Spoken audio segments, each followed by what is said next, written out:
talking with State Representative Dave Maturen, who joins us once a month. Is that how often we're doing it? Yeah, pretty much so, about every 30 days or so.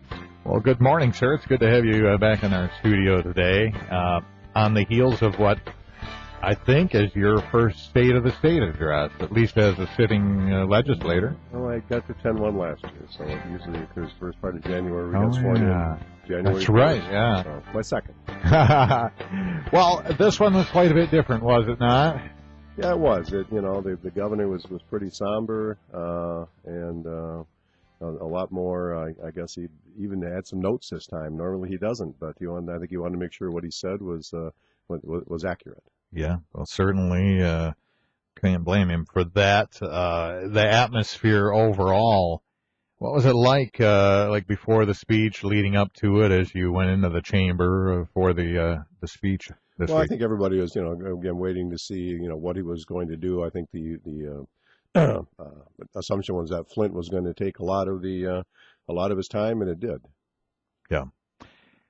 I guess what I want to ask you, from your understanding as, a member of the state legislature, can you explain this thing? Can you kind of lay it out for us, how this Flint thing happened, and before we get into what's going to happen? There's a whole lengthy timeline put up by the governor's office, and now you find other people will disagree with that. I think the real key issue is right now, let's do what's immediately needed, which is to make sure if water's coming out of the tap and people in Flint are going to drink it, that it's going to be safe. And that's the action the House took the other day with Governor asked us for $28 million, and we passed it that very same day. It was unanimous in the House. In fact, it was a bill led by Phil Phelps of the Flint area to do so. So we're trying to give the governor what tools he says he needs to take care of the immediate health issues. And what did they tell you they want to do with the $28 million? Well, there's quite a laundry list, but basically about $8 million of it's going to come from be used for water filters, fixture replacement, things like that are of immediate need. $2 to $3 million to pay for the National Guard that's going to be mobilized to go house to house. Other issues, again, dealing with more of the immediate infrastructure, not really infrastructure needs, but immediate needs from health purposes.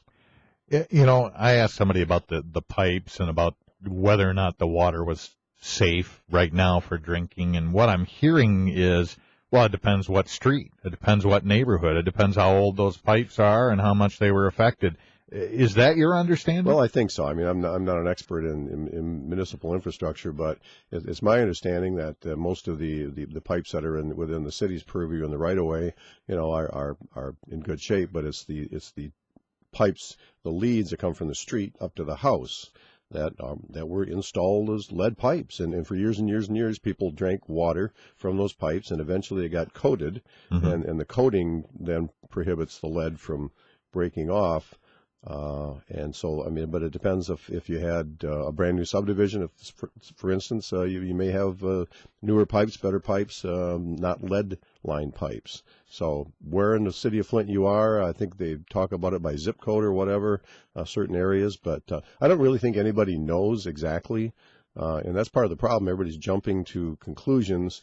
Why don't we fix, again, the immediate health needs, and then we can sort of let things gel a little bit, sort things out, see exactly what the long-term needs are. Certainly. And the thing that puzzles me, and we're talking with State Representative Dave Maturen, the thing that puzzles me is we have a well here at the radio station, and we have to jump through hoops for water testing from the state DEQ constantly, and we pay a lot of money to have that water tested to make sure that we're within the federal and state parameters.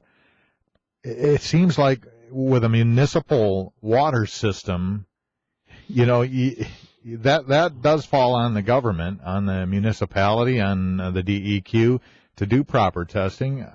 What I'm hearing is they were picking and choosing places to test where they knew would be favorable. I'm not sure about that.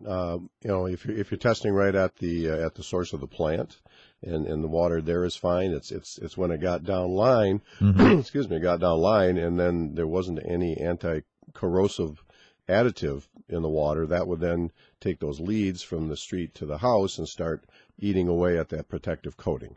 And I think that's where the crux of the issue comes in. Again, not an expert in this, but I think it's more of that than anything else. I don't think there was any intent to find some good stuff. It wasn't like Volkswagen trying to hit somebody. I think, in fact, they were just, it was a matter of a lot of people dropped the ball. And I think the governor admitted that. I mean, it's really, I think, refreshing to me to find somebody, an elected official, instead of doing the duck, dodge, and deflect, actually come out and say, look, my administration made some mistakes. I want to fix it. I'll be here till it gets fixed.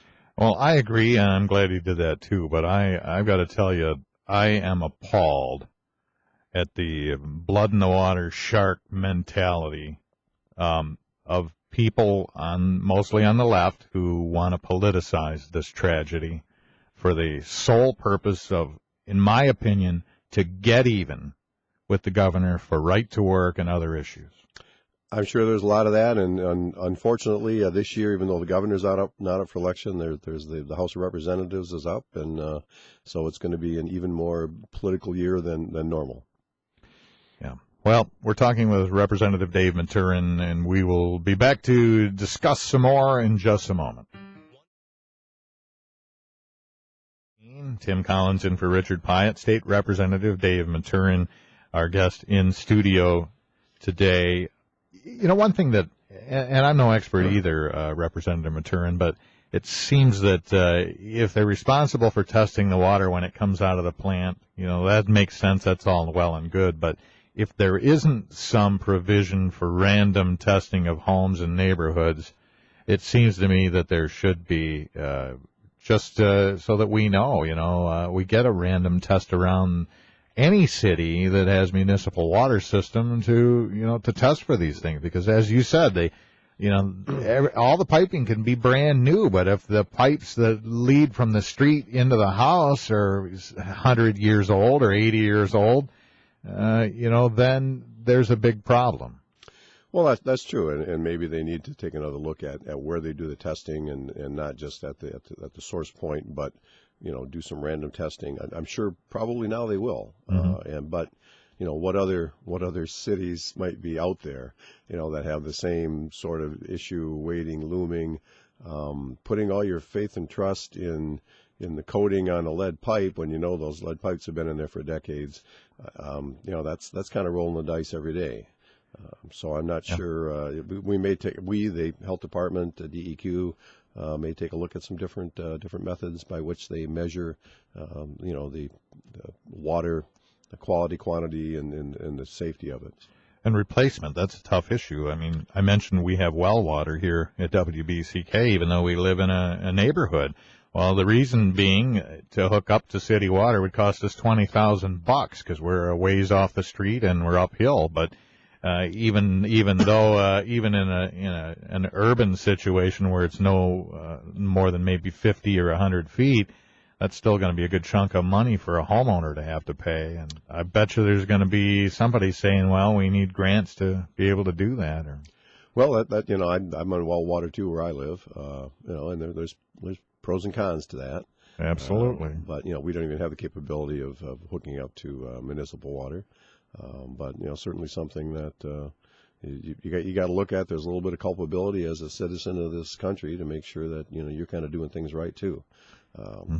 What about the Detroit schools? Now, there's a mess over there right now with funding, with teachers going on strike. What do you think about? Well, they're not really strikes. They're, quote, taking sick days, but I mean, everybody knows what's going on there. What's your thought about that? A couple of things. I think the sick outs, I think people in the legislature, I think, are kind of getting tired of this. Let's not call it a strike, but if it acts like a strike, walks like a strike, whatever, it's a strike. And I think you're probably going to see some legislation. I think there's some in the Senate right now to do that. I mean, the kids have teachers in the classroom. They need to be in school. That's a primary thing. The other issue is, what do we do with it? $500 million debt. All local units of government are creatures of the state. So if it's not resolved one way, it's going to end back up in the laps of the state of Michigan in another fashion. So the governor's got some approaches to it. One of the approaches, and I'm not on education, one of the approaches was looking at all the other school districts in the state and saying, well, let's take a little bit of your per pupil allowance to go ahead and fix the problem over in Detroit. And I'm looking at some school districts, for the most part, that are pretty well run, and folks are doing things in a financially reasonable fashion, and to then have the money taken from them for the education of their students to go to Detroit, I think is going to be a very hard sell, especially over in this side of the state. Sure. And what about this idea of splitting the Detroit school system into like two school systems? What do we gain if we do that? Yeah, I'm not sure what the ultimate gain is. They're talking about leaving the old district there and collecting the 18 mills of non-principal residence exemption. Those would be the commercial industrial properties and the rental properties, that paying off the old debt. I'd really have to take a look at that, but it hasn't even come out of our education committee yet, so I'm kind of waiting to see what comes out of committee if and when it does and what it looks like. I hate to prejudge something without it going through committee. Lots of changes are made. So. Well, and of course, whenever you do that, if you do split, then you increase costs for administration quite often. I'm not sure if it's two different administrations, but it's two different pots of money and two different types of funding is what it is. So that's kind of what it's at, and that's kind of your area, maybe in trying to get a more efficient use of tax assessing.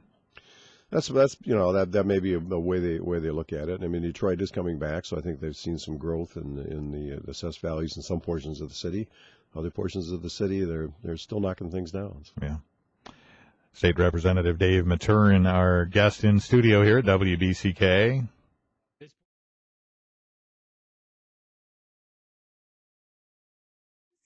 State Representative Dave Maturen, our guest in WBCK studio, and you guys allocated what, $28 million to help Flint? Yeah, $22 million from the general fund, $8 million was directed from other funds. And then what? The next day, the president kicks in another $80 million. Would you guys have voted the $28 million if you knew that was coming? I think so. I really don't know exactly how the allocation is going to be, the $80 million from the federal government, but the governor needed it. I think if he feels it's needed to resolve the immediate health crisis, then it's something that we should do. I mean, the government's got an obligation to make sure its citizens are healthy. What does something have to get cut or budgets adjusted now? Where did that $28 million come from? Well, you mentioned the breakdown there, but it comes out of somewhere.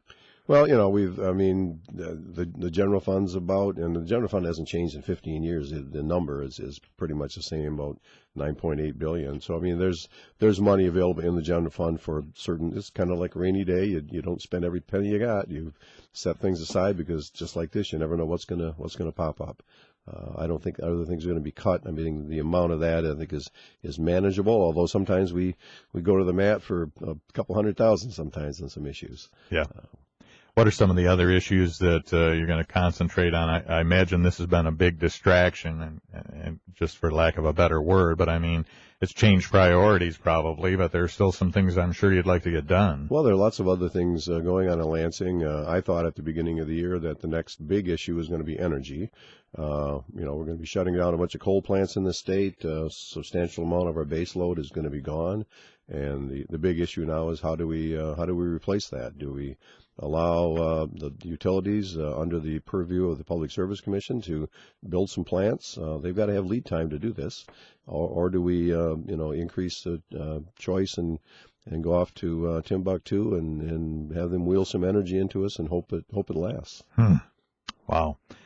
Well, looks like you got a lot to do and a lot of trips to make yet this winter back and forth to Lansing.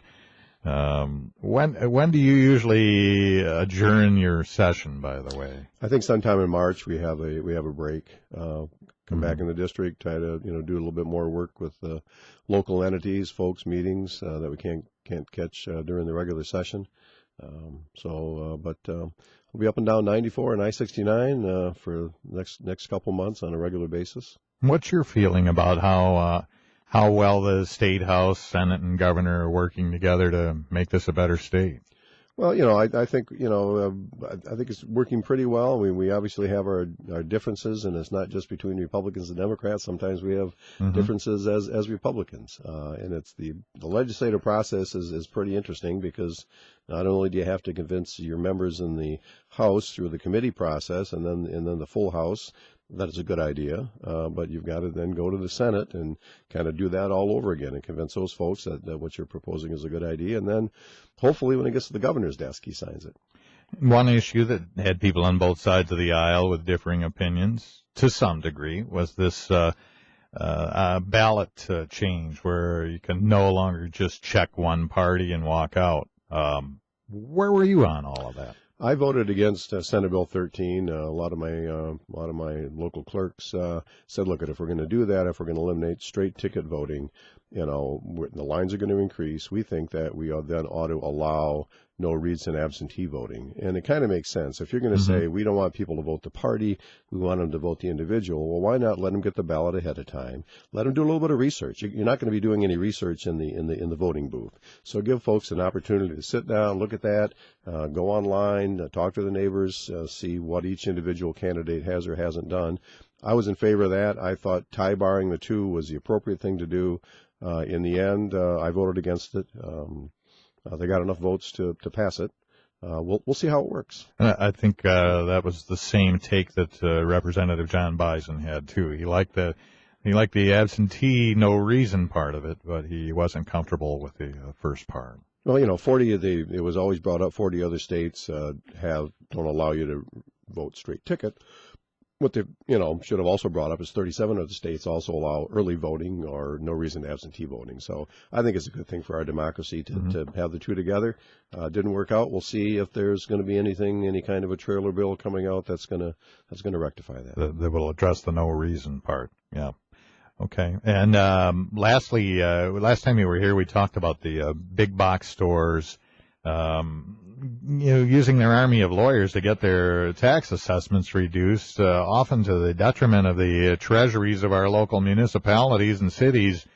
Any movement at all on that?